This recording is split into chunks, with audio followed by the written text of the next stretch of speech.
Sebelum duduk boleh beri salam kiri kanan minimal 3 orang dan berkata, Tuhan Yesus memberkati saudara. Tuhan Yesus memberkati saudara. Puji Tuhan, puji Tuhan. Saudara diberkati Tuhan pagi hari ini. Boleh berikan tepuk tangan buat Tuhan kita sekali lagi. Terima kasih, saya sungguh excited bertemu dengan Gereja Tuhan GBI Lipo Cikarang. Dan saya bersyukur atas Bapak Gembala undangan, beliau bertugas di tempat lain tapi menyempatkan diri tadi bertemu dengan saya, sebuah kehormatan. Dan saya bersyukur buat koordinator dan para penatua, dan ternyata ada beberapa orang Sulawesi juga, asal saya dari Makassar. Jadi ibu ini dari Toraja, sepertinya udah kayak keluarga aja. Ketemu sama Bapak, dan saya bersyukur saya bersama dengan istri saya, nama saya Joseph Henry Gomulia, dan istri saya Wenny. Dan saya bersyukur dikaruniai seorang anak, Ivan Gomulia, dan istrinya Karina. Mereka berdua selain pengusaha adalah youth pastor di gereja kami. Kata orang, khotbah anaknya jauh lebih keren dari bapaknya. Tapi bapaknya sangat bersyukur kalau anaknya lebih keren. Amin. Bersama kami ada pendoa juga, Ibu Deborah. Dan saya bersyukur buat hal ini. Mari Tuhan memberkati kita semua. Saudara siap mendengar firman Tuhan? Amin. Baik, saya beri tema berkat pohon aras. Waktu kita bertumbuh kuat, tadi pagi saya bicara tentang bagaimana bertumbuh ke dalam. Dan saya berdoa sepanjang hari ini, rema yang Tuhan berikan berbeda. Saya minta kekuatan yang dari Tuhan, pewahyuan daripada Tuhan, pengurapan yang khusus buat kita semua. Dan saya berdoa season ini sungguh-sungguh sangat memberkati. Mari kita langsung lihat, apa sih pohon aras? Pohon aras itu dipakai di peralatan rumah ibadah. Bahkan kalau saudara lihat kapal dari Nuh itu juga dibuat dari pohon aras itu. Peralatan di dalamnya. Dan pohon aras ini spesial, dia besar sekali, gede sekali. Saya pernah ke Eropa Timur dan lihat pohonnya itu gede sekali. Saudara mungkin bisa ada 10 berapa orang ya. Ya 8-7 orang yang mungkin memeluk untuk satu pohon. Tinggi sekali, lurus.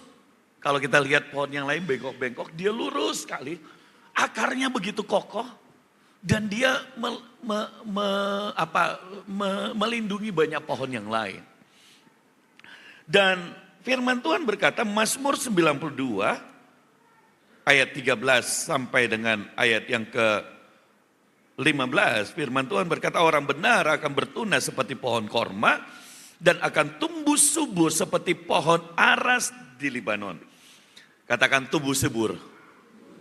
Tumbuh subur seperti pohon aras di Libanon, mereka akan ditanam di bait Tuhan. Jadi tidak ada pilihan buat orang percaya, pilihan yang terbaik, Bapak Ibu harus tertanam di dalam Tuhan. Amin.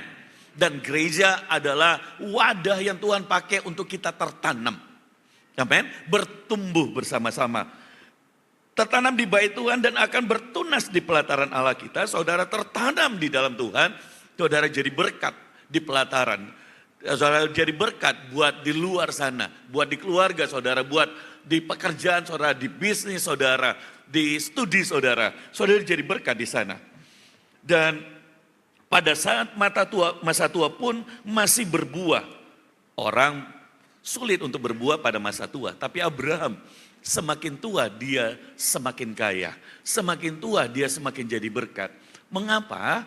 Karena Abraham sungguh-sungguh mengenal Tuhannya. Amin. Bahkan dia dikatakan sahabat Allah. Nah, dan dia menjadi gemuk dan segar. Gemuk ini bukan maksudnya ya badannya gemuk, saya pun gak suka kalau gemuk ya. Saya sekarang main badminton. Tapi gemuk yang dimaksud diberkati dan menjadi berkat. Segar itu menjadi berkat bagi orang lain. Amin. Tapi saya ingin kita melihat terjemahan Amplified Bible-nya. Di Mazmur 92 ayat 12, tolong PPT powernya saya ada titipkan di itu. Dan di ayat 12 dituliskan langsung terjemahannya saja, orang benar akan berkembang seperti pohon kurma. Berkembang itu terjemahan Indonesia bertumbuh ke bawah. Pagi tadi kita sudah bahas akan hal itu. Mereka akan bertunas seperti pohon aras di Libanon. Dalam kurun kuat, megah, stabil. Ditanam di pelataran Allah, di rumah Tuhan. Mereka akan berkembang di pengadilan Allah kita. Tumbuh dalam kasih karunia.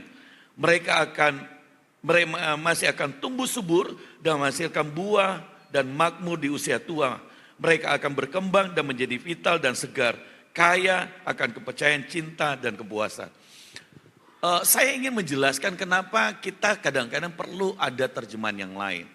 Karena bahasa kita, kadang-kadang bahasa itu memiliki, contoh ya, nasi sama beras, padi. Tapi bahasa Inggrisnya semua rice. Tapi ada juga yang jadi bubur. Benar gak saudara? Nah, kalau kita menggali firman Tuhan, seringkali saya pakai literatur terjemahan yang lain untuk bisa mengerti lebih dalam. Nah, oleh sebab itu saya akan ambil terjemahan Amplified Bible sedikit. Firman Tuhan berkata bahwa pohon aras di Libanon itu bertunas, dia kuat. Jadi untuk bertumbuh seperti pohon aras di Lebanon. Saudara, kita semua memimpikan untuk bagaimana Tuhan membawa kita untuk berhasil. Untuk membawa kita sukses dan menjadi berkat di luar. Kita semua memimpikan untuk dipakai oleh Tuhan. Kita semua memimpikan untuk bagaimana keluarga kita, anak-anak kita, suami kita, istri kita, keturunan kita, semua menjadi orang-orang yang seperti pohon aras di Libanon. Itu tumbuh kuat, subur, terus dan menjadi berkat. Dan yang pertama Amplified menulis kuat. Untuk tumbuh seperti pohon aras di Libanon, berkat yang pertama, saudara mesti kuat. Kuat. Karena semakin tinggi sebuah pohon, harus dia semakin kuat. Kuat akarnya, kuat dalam pertumbuhan, kuat fondasinya.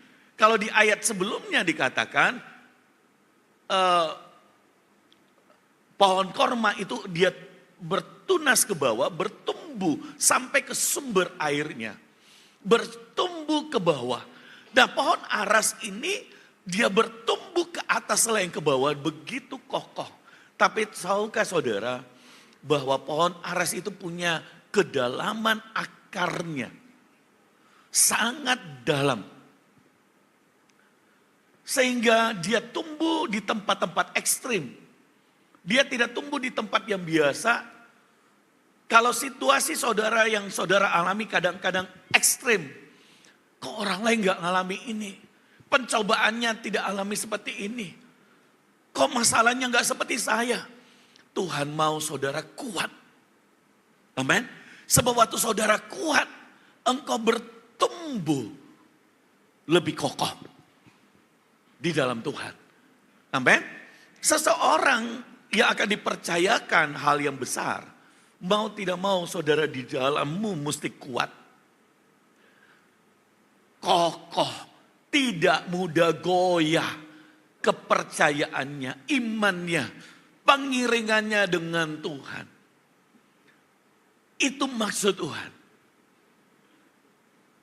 Nah, karena tantangan di luar sana itu tidak mudah. Saya tahu persis karena saya juga adalah dari bisnisman, walaupun sekarang sudah saya pelayan, waktu saya 90% udah melayani Tuhan, pekerjaan saya udah kasih kepada anak saya. Tapi saya mengerti benar tentang tidak mudahnya untuk menerapkan firman dan untuk menjadi berkat di luar sana. Di dalam pekerjaan, di dalam studi saudara, itu tidak mudah. hanya ketika saudara belajar untuk selalu menguatkan diri saudara sambil saudara bertumbuh. Kitab Daniel pasal yang ke-6 ayat yang ke-4b menulis begini. Maka Daniel itu melebihi para pejabat tinggi dan para wakil raja itu. Karena ia mempunyai roh yang luar biasa. Dan raja bermaksud untuk menempatkannya atas seluruh kerajaannya.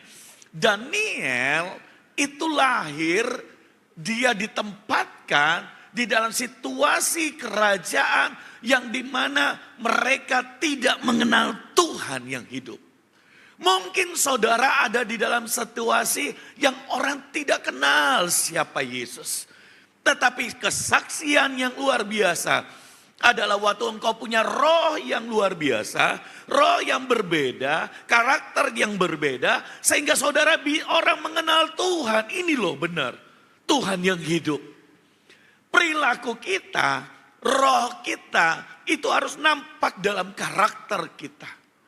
Nilai-nilai Injil Kerajaan Allah itu adalah harus terlihat dari perilaku kita. Murid-murid setelah Yesus meninggal, orang-orang akan melihat, hey, dia ternyata seperti Kristus. Kenapa? Karena roh yang sama ada pada murid-murid. Saya berdoa bahwa orang-orang di Cikarang, gereja ini, orang-orang berkata, aku melihat Kristus loh. Aku melihat kasih Tuhan. Aku melihat, sebuah roh yang berbeda, hati yang berbeda di tengah-tengah Cikarang ini. Amin saudara. Amin. Tahukah saudara bahwa Tuhan menempatkan saudara di situasi yang kadang-kadang tidak mudah untuk supaya saudara menjadi kuat agar engkau menjadi berkat bagi orang lain.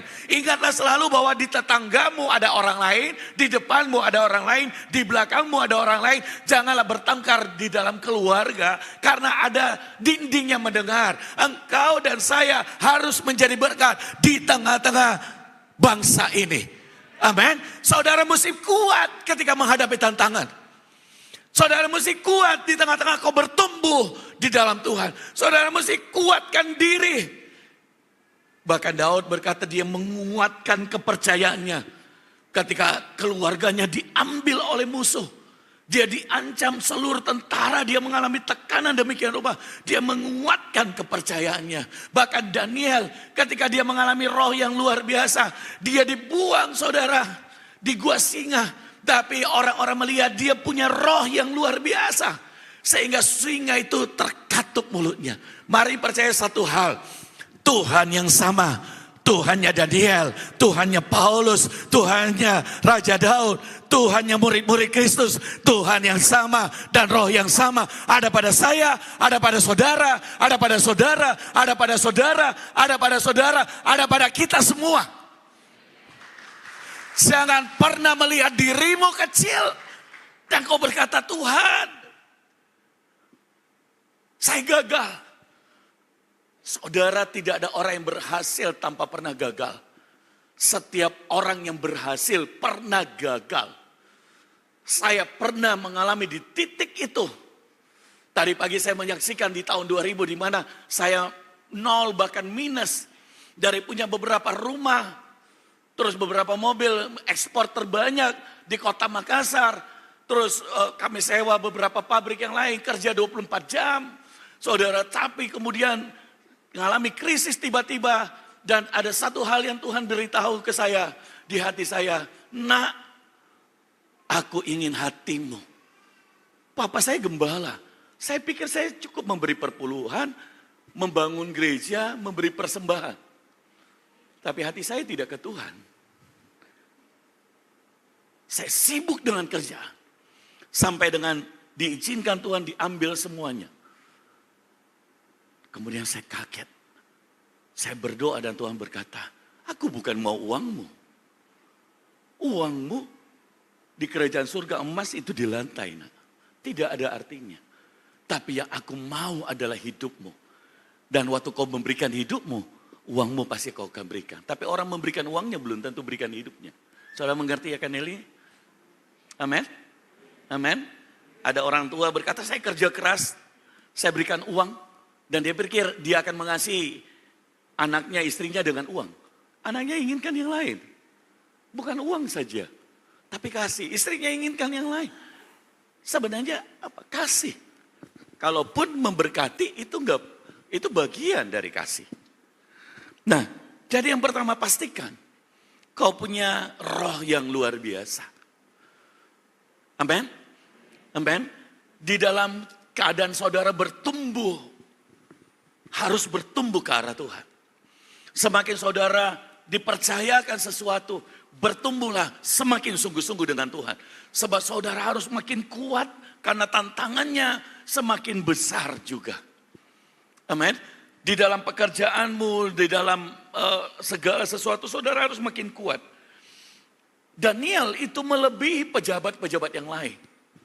Orang melihat perbedaan itu. Saya berdoa, hari ini saudara bangkit dan memiliki roh yang luar biasa, memiliki iman dan keyakinan, Tuhan, aku percaya, aku ingin memiliki roh yang luar biasa. Aku ingin mengenal Tuhan seperti pujian tadi, mengenalmu lebih dalam. Saudara, tidak cukup kekristenan di permukaan. Saudara rugi.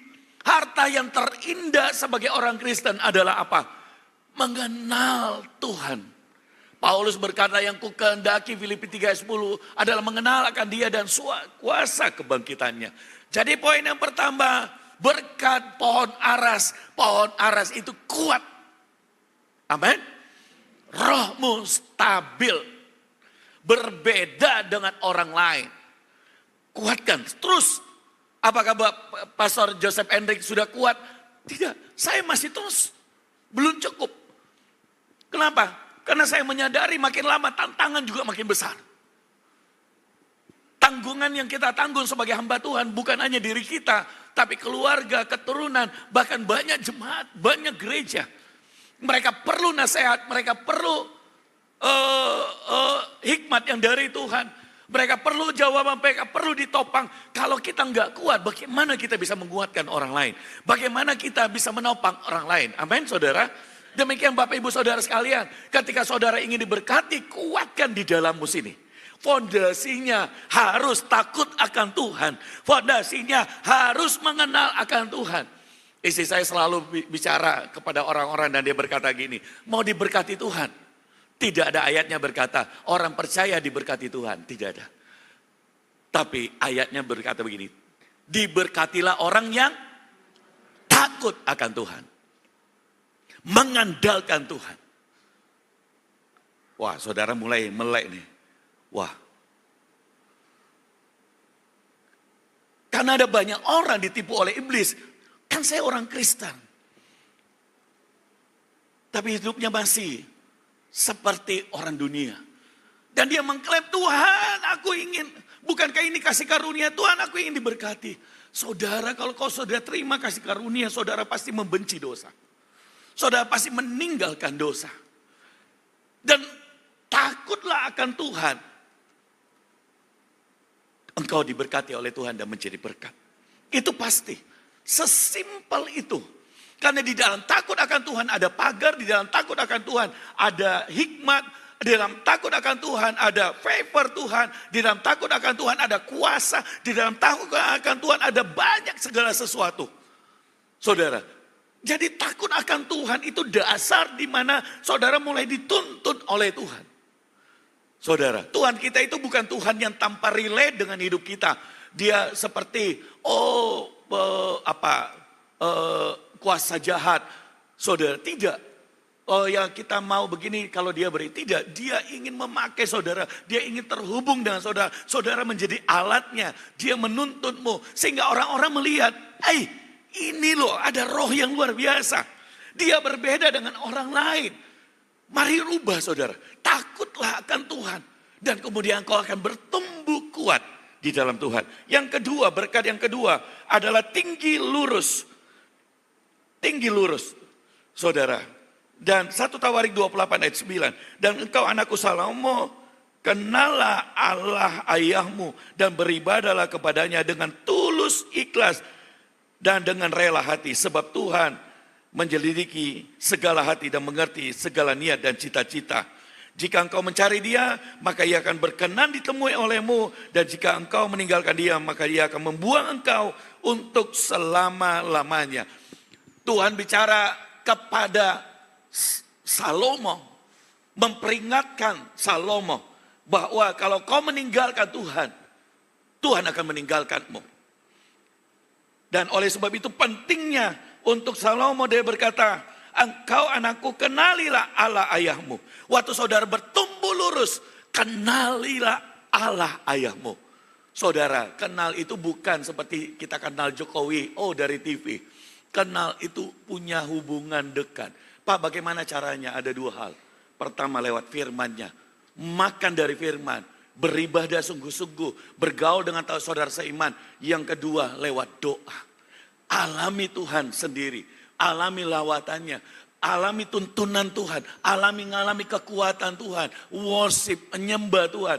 Dan saudara seiman, para pelayan di gereja ini akan senantiasa bisa mengajar saudara, menuntun saudara, berdoa bersama-sama dengan saudara. Amin saudara? Amin. Dua hal ini adalah hal yang penting. Saya berhenti di sini, ada 4 hal. Tapi saya ingin tekankan 2 hal yang penting ini. Kuat dan bertumbuh ke atas. Lurus. Ada banyak orang ingin cepat naik, tapi dia nggak cukup lurus. Apa sih lurus? Tulus. Ikhlas.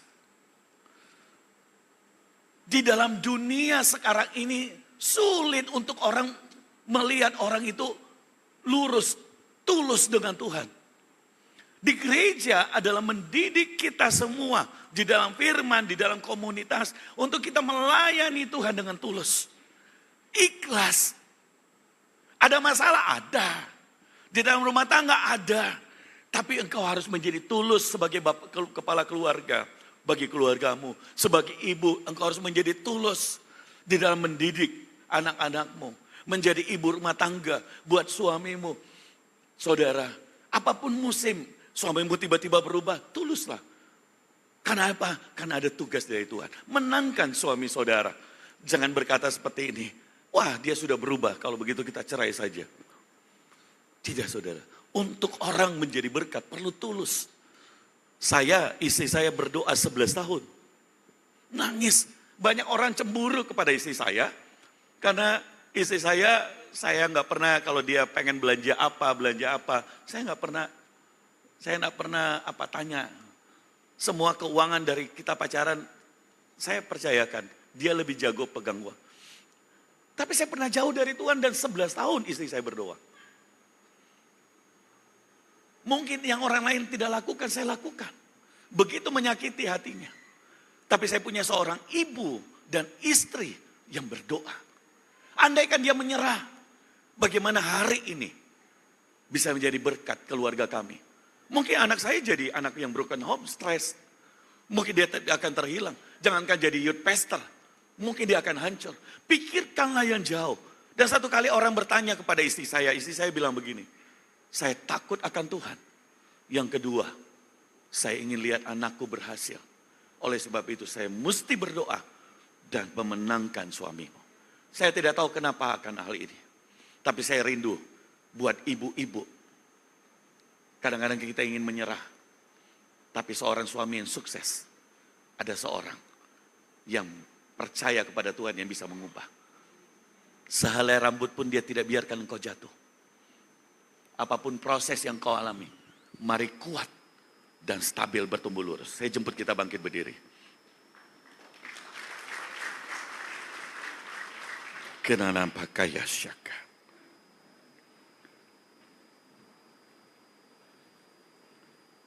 Kinara baka syikira kata kaya syaka. Boleh saya dibantu lagu yang tadi? Yang sama yang pagi tadi.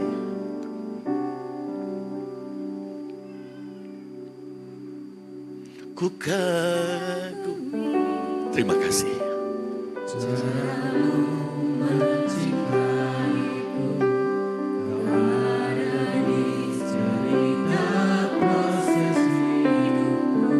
Apapun yang sedang kau alami, Mari tetap kuat di dalam Tuhan.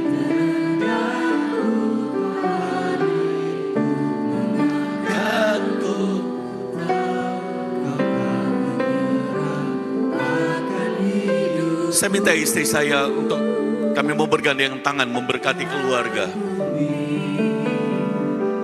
Caramu mencintaiku,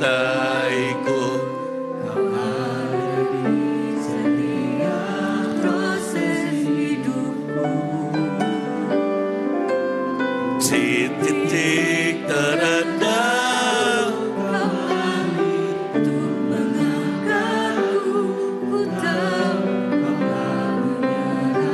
atas hidupku, tak terbatas.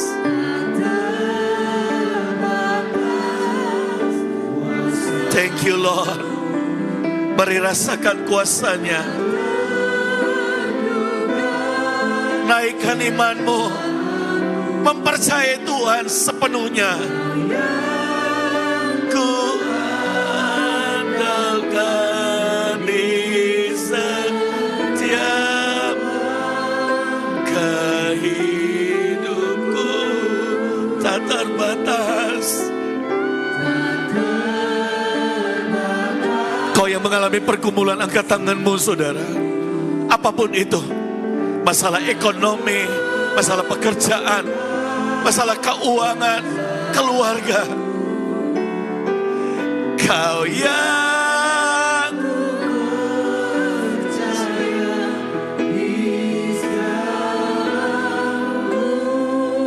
sini. Mari angkat tangan buat keluarga yang sudah berkeluarga. Saya akan berdoa buat suami. Tuhan turunkan urapan jamah hati. Kami kadang-kadang terlalu egois.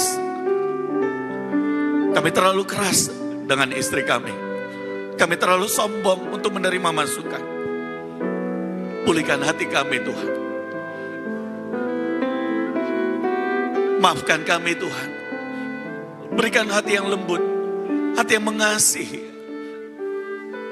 Istri kami tidak sempurna, tapi Engkau sempurna. Pulihkan hati setiap bapak-bapak, menjadi imam-imam, menjadi kepala, menjadi teladan. Mampukan Tuhan di tengah-tengah tanggung jawab bekerja yang tidak mudah. Bapak hamba berdoa, turunkan pengurapan, pulihkan pernikahan. Dan di dalam nama Yesus, biar berkat itu mengalir dari kepala, turun sampai ke jubah, ke janggut, ke jubah, dan terus turun mengalir kepada seluruh keluarga besar kami. Saya rindu istri saya, berdoa buat istri-istri.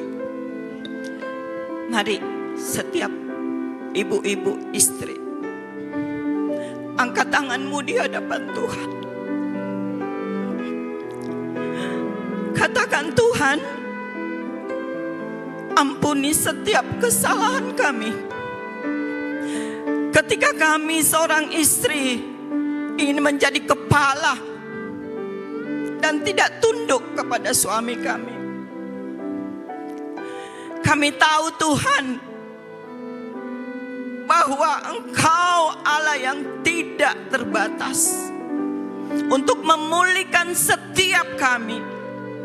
Oleh sebab itu, berikan hati kami hati yang rendah hati untuk menjadi istri yang berdiri bagi suami, berdiri bagi keluarga kami. Tidak terbatas kuasa-Mu, tidak terduga cara-Mu untuk mendidik setiap kami. Ini hati kami Tuhan, kami angkat di hadapan-Mu pada pagi hari ini, siang hari ini Tuhan.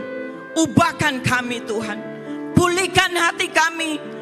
Angkat setiap kepahitan, kesakitan di hati kami, sehingga kami boleh melepaskan pengampunan buat setiap suami, anak-anak kami, siapapun yang menyakiti hati kami.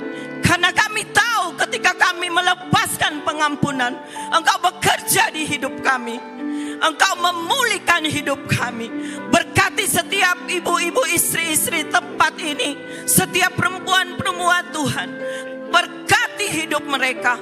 Jadikan mereka tiang doa yang berdiri bagi keluarga, berdiri dimanapun Engkau mau Tuhan.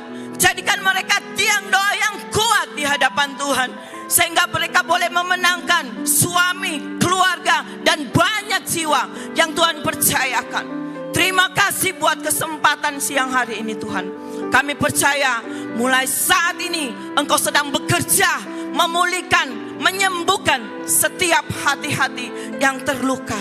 Dan kami percaya kami akan menjadi tiang-tiang doa. Dimanapun Engkau mau Tuhan, kami menjadi tiang doa itu. Terima kasih Bapa, urapi setiap istri menjadi istri yang takut akan Tuhan. Seperti Amsal 31 berkata, Engkau akan menjadi istri yang membawa keharuman buat keluargamu. Dan di dalam nama Yesus, Tuhan Engkau mengurapi setiap kami. Saya merasa saya akan berdoa buat 3 hal. Ada ada beberapa orang yang sangat putus asa. Dan dia hendak seperti ingin menyerah. Beberapa waktu dia ucapkan, dia ingin bunuh diri. Dia ingin lari dari kota ini. Dia ingin meninggalkan semuanya. Dan Tuhan mau berkata buat saudara, jangan menyerah. Tuhanmu sanggup untuk menolongmu. Dia tidak akan pernah mempermalukan bagi setiap anak-anaknya. Yang kedua, ada orang yang mengalami sakit kanker. Dan dokter sudah menyerah, kau mendapat kabar baik. Tapi Tuhan memberi saya rema waktu tadi berdiri. Tuhan akan memperpanjang umurmu minimal 3 tahun. Dan pakailah itu untuk melayani Tuhan.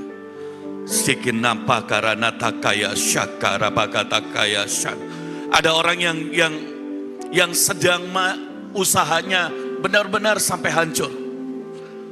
Minus, punya utang banyak. Dan dia tidak ada jalan lagi. Ada orang yang ingin menyerah dengan hidupnya. Saya ingin berkata, Tuhan sanggup mengangkatmu dari lembah ke gunung yang lebih tinggi. Kalau 3 hal itu engkau orangnya, angkat tanganmu dan saya ingin berdoa. Untuk ketiga hal itu, Bapak hamba berdoa, engkau melihat setiap tangan yang terangkat. Roh Kudus engkau kenal, engkau tahu, dan engkau pemilik kuasa.